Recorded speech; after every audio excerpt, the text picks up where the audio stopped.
Treatment రాకముందు 2 సార్లు పడుకున్నప్పుడు ఒక్కొక్క రేత్రి కాడ సురుక్కుమని చూదులు పెట్టి పొడిచినట్టుగా నిప్పి వచ్చి అసలు అమ్మా అనేది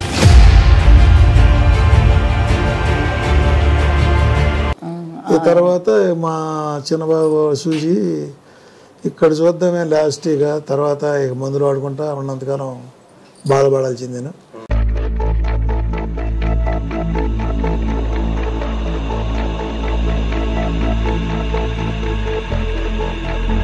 సో కానీ ఆవిడికి బాధ శారీరకంగా ఉంటే మీకు చూడలేక మీరు బాధపడ్డట్టు బాధ. ఆయన మరి అన్ని చేసి పెడితే టీ కూడా కొంచెం మంచినీళ్ళు కూడా ఎత్తుకొచ్చి నేనే ఇవ్వాలి ఆయనకి.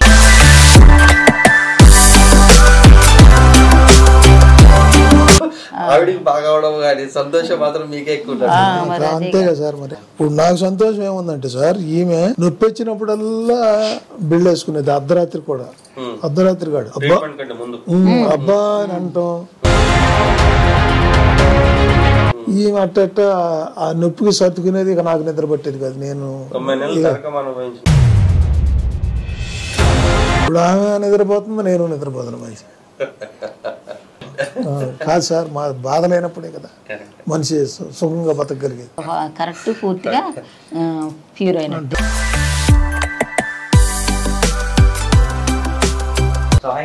Rahul physiotherapist, therapist and pain specialist. ఈరోజు మనం మిస్సెస్ వెంకటేశ్వరమ్మ గారితో 59 years ఏజ్ తనకి.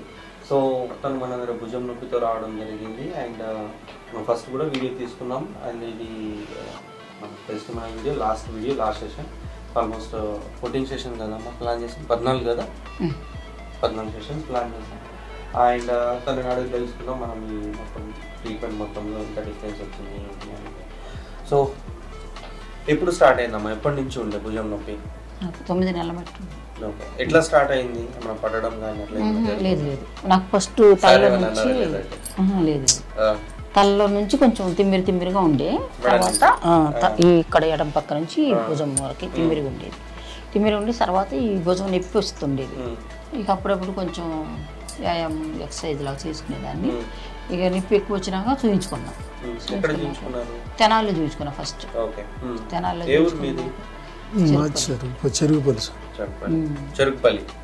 పక్కనే తెనాలి దగ్గర చూపించుకున్నాక ఇక ఆయన డాక్టర్ గారు కూడా ఫిజియోథెరపీ చేయించుకోమన్నారు. మందులు ఆడుకుంటా ఫిజియోథెరపీ చేయించుకోమంటే 9 రోజులు చేయించుకున్నా, తగ్గింది. తగ్గాక మళ్ళీ నేను ఇక అన్ని ఆపేసేసరికి మళ్ళీ వచ్చి ఇక 9 నెలలు మట్టి అక్కడ ఇక్కడ చూపించుకుంటూ మందులు ఆడాను. కానీ నొప్పి తగ్గుతుంది కానీ చేయలేకపోవటల్లా. చేయలేకపోవటల్లా. ఇక ఇక్కడికి వచ్చాక కొంచెం ఫిజియోథెరపీ చేశాక నొప్పి తగ్గింది, కొంచెం చేయి కూడా లెగుస్తుంది.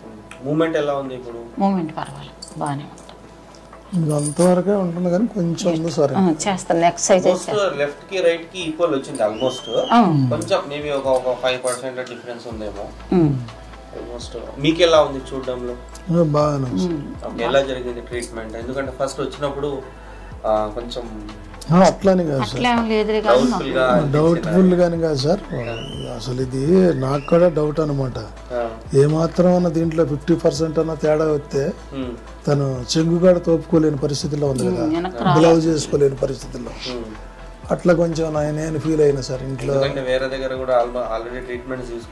తీసుకున్నాను కానీ అక్కడ ఫిజియోథెరపీ చేసిన ఈ సూదులు ఇలాంటిది ట్రీట్మెంట్ కాదు సార్. అదేదో ఈ ఎలక్ట్రికల్ దాని మీద వేడి పెట్టి అలా ఇలా చేశారు కానీ అంత పర్ఫెక్ట్ అయినటువంటి ట్రీట్మెంట్ కాదు అది.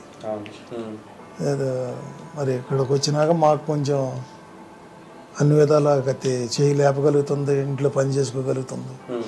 ఇక ఈ తీరినే ఇక ఉన్న ఎక్సర్సైజెస్ చూయించి చేయించుకుంటా, ఇంట్లో వంట పని అది ఇది అటు ఇటు కదులుతా చేసుకుంటూ ఉంటే చాలా వరకు బెటర్గా ఉంది సార్. ఇప్పుడు ఎంత తగ్గిందమ్మా నొప్పి? ఎంత తగ్గింది? మూమెంట్ ఎంత పెరిగింది? మొత్తం తగ్గింది కానీ ఇక ఎప్పుడన్నా కొంచెం కొరవ నొప్పిగా ఉంటుంది. ఎక్సర్సైజ్ చేసుకుంటున్నాను. ఎంత టైం పడుతుంది ఎక్సర్సైజ్ కి? అర్ధగంట చేసుకుంటున్నాను. అన్ని మూమెంట్స్ చూపించిన వల్ల అది 10 నిమిషాలు, అది 10 నిమిషాలు అట్లా చేసుకుంటాం. ఓవరాల్ ఎంత డిఫరెన్స్ వచ్చిందన్నారు? చాలా వరకు పర్వాలా, ఇంకేం లేదు. 100లో 100 అంతే. కరెక్ట్ 100 కరెక్ట్ పూర్తిగా ప్యూర్ అయిన అంటే ఒక 80% 85% బాగా 85% వేసుకున్నా చాలు. మూమెంట్ చూసుకుంటే అయితే 2 చేతులు దాదాపు లేపగలుగుతుంది. చెయ్యి అసలు ఇట్లా ఉండి బాధ ఏంటంటే సార్, ఇప్పుడు కూడా కొంచెం నొప్పి పిల్లలేమో ఎక్కడెక్కడో ఎవరి దారిని వాళ్ళు ఉంటారు. ఇప్పుడు ఈ చెంగు దోపుకోవాలా ఇంట్లో, దోపుకోలేకపోతే మనకి చూస్తానికి ఎంత ఇబ్బందిగా ఉంటుంది కానీ చెయ్యి అది. వెనక్కి మాత్రం ఇప్పుడు ఈ రైట్ హ్యాండ్ వచ్చినట్టు ఇది రావటంలా నాకు రాకుండా నేనేం చేస్తున్నాను, ఇక రాకపోయినప్పుడు కొంచెం ఇట్లా ఇట్లా అనుకుంటున్నా, ఇట్లా కూడా అనుకుంటున్నా చేతి ఇది దానంతరికి అది రావటంలా. ఇక ఇక్కడ వరకు వచ్చాక ఇక ఆగిపోతుంది. ఈ చేతి అందుకుని ఇక్కడ చేసుకుని ఇట్లా ఇట్లా అనుకుంటున్నాను. కొంచెం ఉంది ఇక్కడ ఉంది, ఎక్కడ ఉంది ఇగో ఏడా ఇక్కడ వెనక వైపు ఉంది. ఇచ్చేయి రైట్ హ్యాండ్ వచ్చినట్టే ఇది రావట్లేదు ఇంకా ఫ్రీ కావట్లేదు. ఇప్పుడు మనకి ఆల్మోస్ట్ ఒక 8-9 నెలల నుంచి మనకి బాధ ఉంది, చాలా ఎక్కువ నొప్పి ఉంది చెయ్యి అసలు చేసినప్పుడు కూడా. సో మనం 14 రోజులు ఇచ్చాము, దాంట్లో ఆల్మోస్ట్ మనకి మూవ్మెంట్ వచ్చింది. ఇది కొంచెం లేట్ వస్తుంది.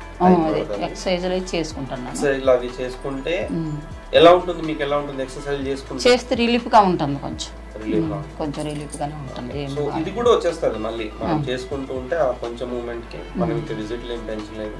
దాంట్లోనే మనం క్లోజ్ చేస్తున్నాం కాబట్టి ఎక్సర్సైజ్ చేసుకుంటే ఇంకా ఫ్రీ అవుతుంది. సో ముందుకి ఇప్పుడు డిఫరెన్స్ ఏ విధంగా ఉంది మీకు? పర్వాలా, తగ్గింది. పనిలో మీరు చేసుకునే పని చేసుకోగలుగుతాను. అప్పుడు చెయ్యి లెగవేసేది కాదు, బరువు ఏదైనా లేపట్టాలని నాకు బాగా నొప్పి వచ్చేది. ఎక్కువ లేపేదాన్ని కాదు, ఆ నొప్పి వల్ల లేపేదాన్ని కాదు. ఇక అట్టనే అయిపోయి లేకుండా అయిపోయింది. ఉంది కదా సార్, ఇప్పుడు ఏదైనా వాటర్ ఉండేది బకెట్ లేపమంటారా? నేను ఒట్టిగా స్నానానికి వెళ్ళినప్పుడు నీళ్ళు పట్టుకొని కొద్దిగా 2 చేతులు ఇట్లా లేపుతున్నా, 4 సార్లు 5 సార్లు అనుకుంటాను.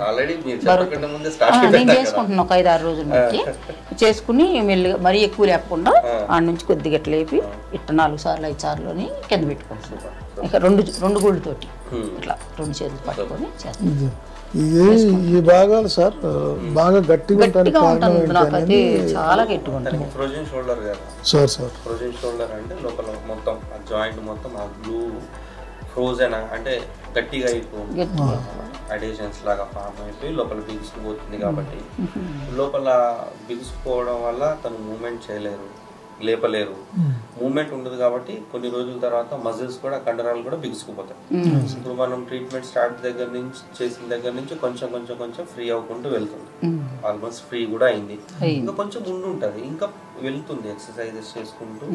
తను ఎప్పుడైతే రోజు పని చేయడంలో కూడా ఇప్పుడు వాడుతున్నారు కదా, పని చేసుకుంటే ఇంకా ఫ్రీ. అన్ని తింటాం కానీ వంకాయ ఆలుగడ్డ మాత్రం మానేస్తాం. మానేస్తే నొప్పులు ఒకటి అన్నట్టుగా ఎక్కడైనా వెళ్తే ఏదైనా చేస్తే వస్తే తింటే అంటే తినేసాడు, నో ప్రాబ్లం. ఓవరాల్ గా హ్యాపీయా? Sir happy sir. ఓకే, ఎంతవరకు హ్యాపీ? ఎంతవరకు హ్యాపీ అవ్వండి సార్. డబ్బుల విషయానికి కాదు చెప్పేది, ట్రీట్మెంట్ విషయం. మనకు నడిచింది ఆ చెయ్యి లేపి ఆమె ఏదో తన పని తాను చేసుకుంటే నాకు సంతోషంగా సార్. మీరు అన్నట్టు ఎవరన్నా వస్తారు ఇంటికి, చుట్టాలు వచ్చారు, అరే బాబు ఏదైనా కూర వండాలంటే ఎట్లాగరా అని వాళ్ళకేం పెట్టలేకపోతున్నామని నేను సంకోచిస్తాం, బాధపడతాం. ఇంట్లో మూమెంట్ అలా తెలవదు కదా, సరే లేదు అన్నమన్నా తినమంటలేదు అన్నట్టుగా వాళ్ళు అనుకుంటారేమో, ఇవేం చేసే పరిస్థితి లేదు అని. అలాంటప్పుడు బాధ వేసింది కదా. అంటే మీకు ఎక్స్ప్లెయిన్ చేస్తున్నాను ఉన్న బాధ. ఇప్పుడు ఇలా ఉందనుకో, ఏది తెచ్చి పడేసినా వండగలతో చేయగలం. బయటే ఆల్రెడీ చేసి వస్తున్నాయి అనుకో, అవి తెచ్చేస్తే వడకేసి పెడతానికి ఏం బాధ లేదు. నలుగురు వచ్చిన ఇప్పుడు ఆ చెయ్యి సహకరించకపోతే కష్టం. రాకముందు 2 సార్లు పడుకున్నప్పుడు ఒక్కొక్క రేత్రి కాడ చురుక్కుమని చూదులు పెట్టి పొడిచినట్టుగా నిప్పి వచ్చి అసలు అమ్మా అనేదాన్ని, పడుకునేదాన్ని కానీ ఇట్లానే పెట్టుకునేదాన్ని, చెయ్యిట్టాగే పెట్టుకునేదాన్ని. జిమ్ము లాగేది పొడిచినట్టు చూదులు పెట్టి. హాస్పిటల్లో భయం వేసి అమ్మా 2 సార్లు అంటే అంత పక్కనే ఉన్నారు కదా, ఏందట్ట అంటున్నావు అన్నది. నొప్పి ఎక్స్రే తీసి చూసి చేతిలో ఏమి లేదు, కండరాలు పట్టినట్టుండే అని అన్నాడు, మాట మాత్రం అన్నాడు. ఈ తర్వాత మా చిన్నబాబు చూసి ఇక్కడ చూద్దామే లాస్ట్గా, తర్వాత ఇక మందులు వాడుకుంటా ఉన్నంతగానో బాధపడాల్సింది. నేను ఇదేదన్నా ఓకే అయితే దీన్ని వదలకుండా నడుపుకోవాలా, ఏదన్నా ఇబ్బంది ఉంటే మళ్ళీ వచ్చి 2-3 సార్లు చేపించుకుని వాళ్ళ ఫీజు అయితే కట్టి వెళ్తూ ఉండాలి, ఇక పని చేసుకుని అని చెప్పిపోయింది. సో కానీ ఆవిడకి బాధ శారీరకంగా ఉంటే మీకు చూడలేక మీరు బాధపడ్డట్టు బాధ. ఆయన మరి అన్ని చేసి పెడితే టీ కూడా కొంచెం మంచినీళ్ళు కూడా ఎత్తుకొచ్చి నేనే ఇవ్వాలి ఆయనకి. ఆ డ్యూటీకి వెళ్ళేటప్పుడు అంతే, ఇప్పుడు అంతే. మంచినీళ్ళు కూడా తాగదు కనీసం అక్కడికి వెళ్ళి కుళ్ళాయి దగ్గర. సో ఆవిడకి బాగా అవడం కానీ సంతోషం మాత్రం మీకే ఎక్కువ. అంతే కదా సార్, మరి ఇంట్లో బాధపడాలంటే చేయలేం కదా సార్. ఇప్పుడు ఎక్సర్సైజెస్ అవన్నీ కరెక్ట్ గా చేసుకోండి. ఎక్సర్సైజ్ చేసిన తర్వాత బాగుంటుంది కదా, ఏం భయపడద్దు. ఎక్సర్సైజ్ చేస్తే దాదాపు ప్రాబ్లం రిపీట్ అవ్వకుండా ఉంటారు. ఓకే, చేస్తుందిలే సార్. నేను గుర్తు చేస్తాను. నేను వాకింగ్కి వెళ్ళి వచ్చే వరకే ఈమె కూర్చొని చేస్తా ఉండదు. దీని వచ్చింది వాకింగ్, కాకపోతే వీళ్ళు తక్కువ నడుతారు, కొంచెం ఎక్కువగా వెళ్ళి తిరిగి వస్తాం. గుడ్. ఓవరాల్ గా హ్యాపీ కదా? హ్యాపీ. ఇలాగా సఫర్ అయ్యే వాళ్ళకి మీరు ఏం చెప్పదలుచుకుంటారు? ఏం చెప్పదలుచు, హాస్పిటల్కి వెళ్ళి డబ్బులు వదిలించుకునే ఈ ఫిజియోథెరపీ ద్వారా ఆల్మోస్ట్ 90% క్యూర్ అవుతున్నాయి. చాలా మంది వస్తున్నారు, అసలు నడవలేని వాళ్ళు కూడా నడుస్తున్నారు, చేయి లేపలేని వాళ్ళు లేపుతున్నారు. మేమే ఉదాహరణ, మా ఆవిడకే చేయలేము. Thank you. అండ్ ఇలాంటి ప్రాబ్లమ్స్ ఉన్నప్పుడు డెఫినెట్ గా రావచ్చు అండ్ ట్రీట్మెంట్ తీసుకోవచ్చు. అండ్ నిద్ర లేకుండా రాత్రుల్లో హ్యాపీగా పడుకోవచ్చు, అంతే కదా?